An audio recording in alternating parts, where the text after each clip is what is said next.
Alright, so we've added the functionality to add a job. Now we're going to look at deleting and editing.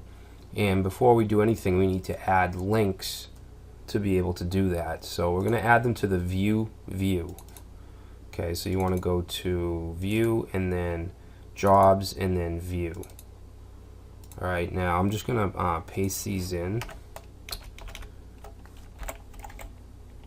Added a couple BR tags. Okay, now I'm using the HTML helper here to create a link. So this HTML link, the text will say edit. It's going to go to the edit action or the edit method, and then we're going to pass in the job ID. Alright, and then this is going to use the form method to create a link, and that's going to be the delete link. It's going to go to the action delete. It's going to pass in the job ID, and then we're also just going to add an options array, which allows us to add this confirm message. Okay, so I really like how they allow you to do this all in very simple code. So let's save that. Now when we implement our user functionality, this is only going to be displayed if it's the user's job, if they posted it, because we don't want anyone to just be able to delete anything. Alright, so save that, and let's go to view. Okay, now we have edit and delete. If we click edit, we're missing the method. We haven't created that yet. So let's go. I really love how they just give you all this information. They actually show you what to do, what to write in your controller. Alright, so let's go to jobs controller, and this is going to be very similar to the add method, so I'm just going to copy this. Actually, this should be here. Oh, wait a minute. It's a little out of whack. I guess that's alright. Okay, copy that. Make sure you're still in the class. You still want to have a curly brace down there.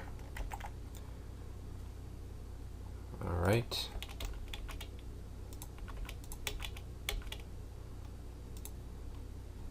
Alright, that's fine. Alright, so let's change this to edit job. Change add to edit. Same thing, we want to be able to grab the categories and the types for our input boxes, so that's fine. Now this is going to take, edit's going to take an ID. And I'm going to add a little bit of code here before we actually test for the post. Just looking for an ID. If there's not one, we're going to throw a not found exception. Job, we're going to get the job by the ID, so find by ID. If there's no job, then we'll throw an error. Alright, and we still need to create our edit view, so inside of view/jobs we want to create edit.ctp, and I'm going to paste it in. It's just like our add form. The only real difference is down here we have a hidden form. I'm sorry, a hidden input, and that's just going to send our ID. Alright, the job ID, and then we just have update job as the text in the form end. But everything else Cake PHP should be able to deal with. So we'll save that. Also make sure that you save the controller, and one thing we want to change with this is we're not looking for a post, we're looking for put, which really means update. Okay, so if we're doing an update query, so first we want to put in job and then put. Alright, and we also want, instead of doing this job create, we need to specify the ID that we want to update. So this, let's say this job ID is equal to ID, which is what's going to be passed in up here. Okay, this is the same, the save. Let's change the message. Your job has been updated. And it's going to take us back to the index. And then here we'll say unable to update your job. Okay, so let's try that out. Okay, we're in the view. Let's click on edit. Alright, so it brings us to the edit page, but nothing's filled in. Let's go back to the controller. I think we just need to set the request data. So after this request is, let's say if not this request data. Okay, so if not, then we'll say this request data is equal to job. Alright, let's try that. There we go. Alright, so everything's entered, even the select fields are selected. So it's a perfect example of convention over configuration. We didn't do this. We didn't pre-fill these like we have with past projects. It's just automatically done just by adding this. So one reason why I really like Cake PHP. So that's all we need to do to display the form. Let's try changing something. Let's just say test job 123. Update. Let's see, did it update? No.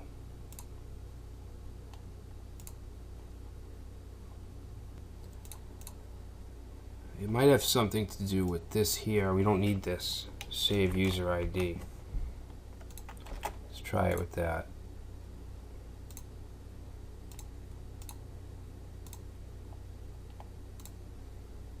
Edit 1, 2, 3. Update. Still.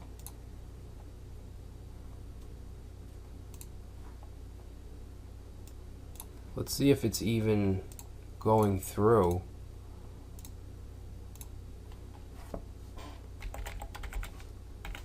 I just want to see if it's actually being submitted. Okay.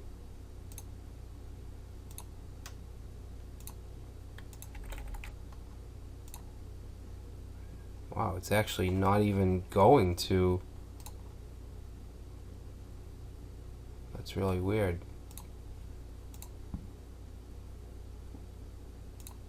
It's not being read by this. Oh, this is supposed to be an array. I need to put array around these, which is kind of confusing. Yeah, that's really confusing because up here we just have post, but I guess we want to say what object it is as well, not just the type. I don't know, let's try that.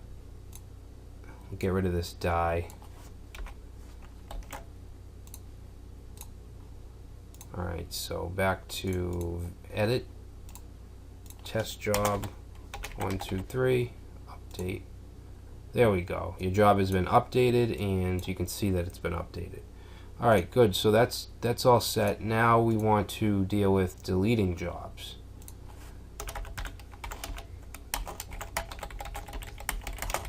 Delete a job. So public function delete. That should be passed an ID. This is actually really simple. I'm just going to paste this in.